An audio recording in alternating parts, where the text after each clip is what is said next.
In this guide, I will be showing you guys how to fix calendar not syncing with iPhone. Let's get started.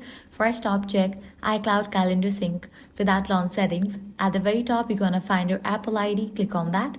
Then navigate to the option iCloud. Then choose See All. Scroll down until you find calendar and make sure the toggle is turned on. This ensures your events are being backed up and synced through iCloud. Next up, update iOS. For that, head back to the main page of settings. Now go to General, then go to Software Update. If you found out any updates, just update your software to its latest version. Likewise, verify date and time settings. For that, head back. Click on the option Date and Time. Make sure Set Automatically is turned on. If your device is using the wrong date or time, your calendar may fail to sync properly. After enabling this, check if your calendar is working again. Next up, adjust calendar fit settings. For that, head back. Go to the main page of settings and click on Calendar. Now tap Accounts, then Fetch New Data. Make sure Push is turned on. With Push enabled, your phone will automatically receive new calendar updates in real time.